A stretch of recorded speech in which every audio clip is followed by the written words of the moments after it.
Picture this. You're invited to dinner at a wealthy Roman's house. You expect luxury, sophistication, maybe some wine and olives.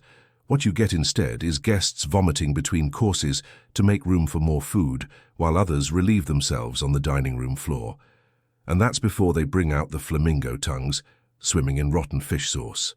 Welcome to the reality of Roman dining, where the word revolting doesn't even begin to cover it.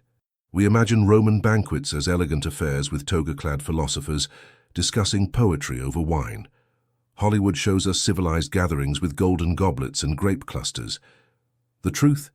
Roman feasts were spectacular displays of excess that would make a fraternity party look like afternoon tea. These weren't just meals. They were competitive eating endurance tests mixed with bodily functions and food so disgusting that describing them violates modern health codes. But before we dive into this stomach-churning world of ancient dining disasters, hit that subscribe button and ring the notification bell. Because if you think Roman banquets were bad, wait until next week when we expose what Vikings actually drank from human skulls. Trust me, after learning what Romans considered fine dining, you'll never complain about restaurant service again. Now, let's start with the most infamous feature of Roman feasts, the rooms literally designed for vomiting. The word vomitorium might be the most misunderstood term in Roman history. No, it wasn't a special room for throwing up. That's a myth. The real vomitoriums were passages in amphitheaters. But here's the disgusting truth. Wealthy Romans didn't need a special room because they vomited wherever they were dining.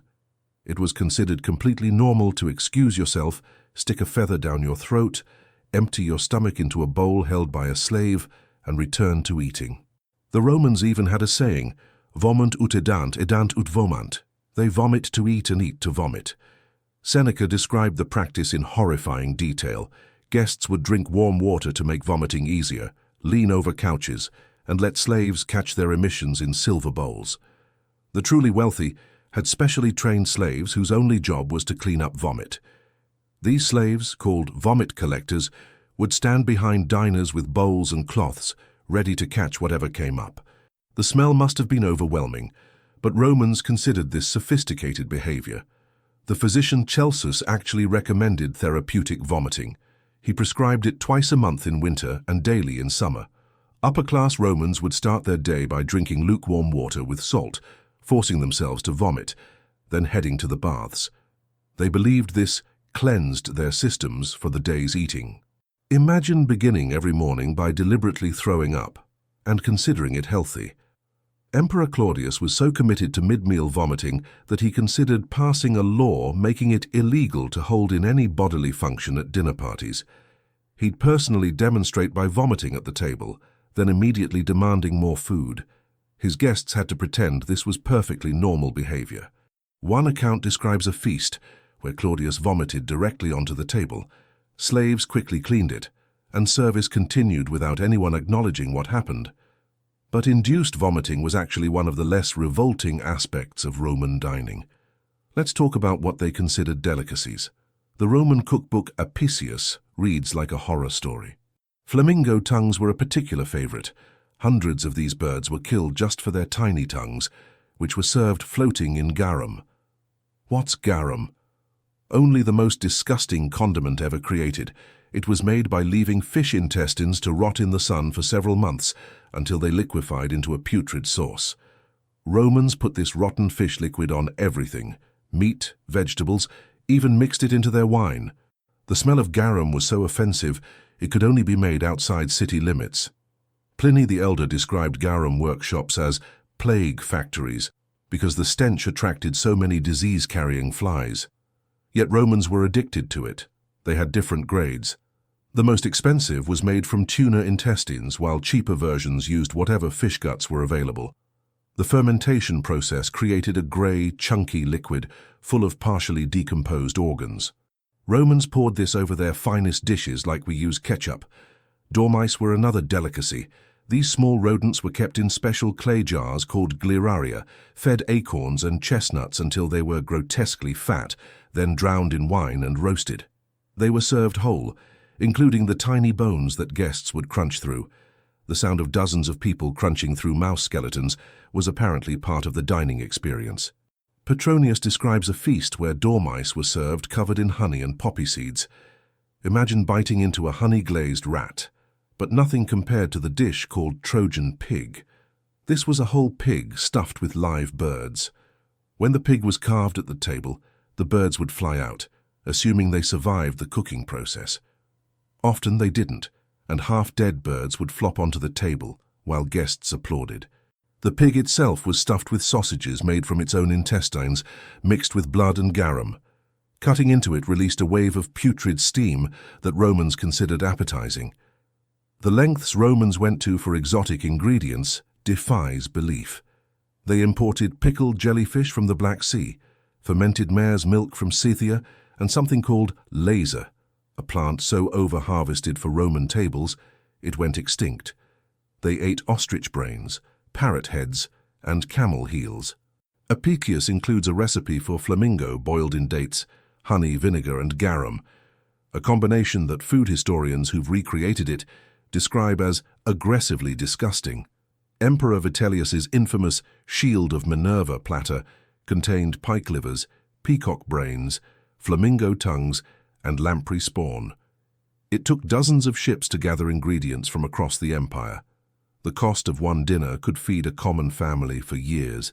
He once ate 1,000 oysters in one sitting, followed by lamb intestines stuffed with egg yolks and pig brains. Suetonius notes that Vitellius maintained his appetite by frequent vomiting, sometimes 4 times during a single meal. Speaking of emperors, their dinner parties were competitions in revolting excess. Nero's Golden House had a dining room with a rotating ceiling that dropped flower petals and perfume on guests. Sounds lovely until you learn that so many petals fell that several guests suffocated. Others were crushed when mechanical ceiling panels malfunctioned and dropped hundreds of pounds of roses. Imagine dying at dinner, smothered by flowers, while others keep eating around your corpse. Caligula took sadistic pleasure in serving food that looked appealing, but was actually disgusting or dangerous. He'd serve bread and meat made of gold, literally inedible metal shaped like food. Guests had to pretend to enjoy chewing gold while their teeth cracked. He once served what appeared to be mushrooms, but were actually poisonous fungi that caused hallucinations. Several senators died, while Caligula laughed at their weakness. Elagabalus was even worse. He invented surprise feasts where cushions would suddenly deflate, dropping guests into pools of wine where some drowned. He'd release hundreds of live snakes during dessert. Once he served exact replicas of the food, but made of wax, glass, or marble. Guests who didn't pretend to eat the fake food were executed. He also pioneered eating flowers, not just as garnish, but entire meals of roses, violets, and lilies that caused severe digestive distress. The sheer duration of these banquets added to their repulsiveness. A proper feast lasted 8 to 10 hours, sometimes continuing for days.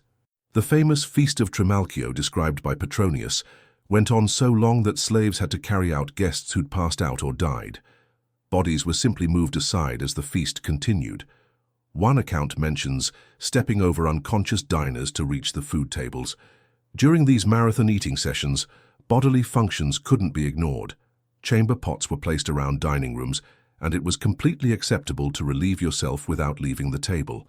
Martial writes about a dinner where a guest defecated on his dining couch, and slaves simply changed the cushions while he continued eating. The combination of vomit, urine, feces, rotting food, and garum must have created an unbearable stench. But Romans saw this as proof of a successful party. The social pressure to participate was immense. Refusing to vomit when others did was considered rude.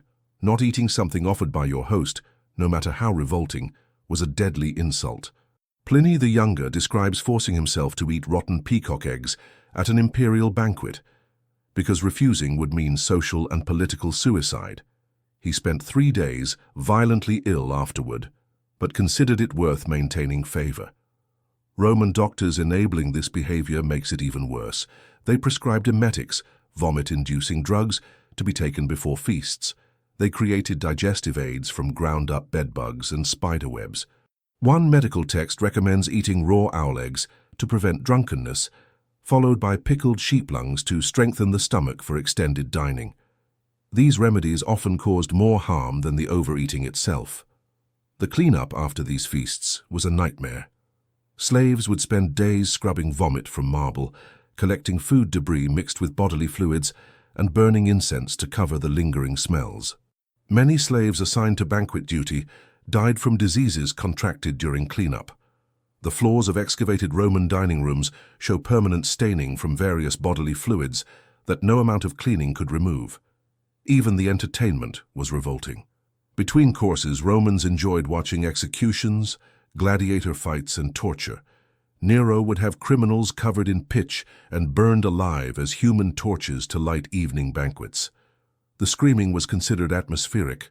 Domitian once held a funeral feast where guests were served by naked boys painted black in a room decorated like a tomb, while actors portrayed their deaths. Several elderly senators had heart attacks from fear. The morning after these banquets was its own horror show. Romans believed hangovers could be cured by eating more disgusting things. Pliny recommends raw owl eggs mixed with ash from a cremated human skull. Others swore by pickled fish eyes or wine mixed with horse sweat. The hair of the dog cure involved drinking wine mixed with the previous night's collected vomit, supposedly to rebalance the humors. Perhaps most disturbing was how normalized this all was. Roman children attended these feasts, watching adults vomit, defecate, and consume revolting foods as standard behavior. Young aristocrats learned that sophistication meant enduring and pretending to enjoy absolutely disgusting experiences. Letters between Roman friends casually mentioned dinner parties, where half the guests got food poisoning, or someone died from overeating as if describing the weather.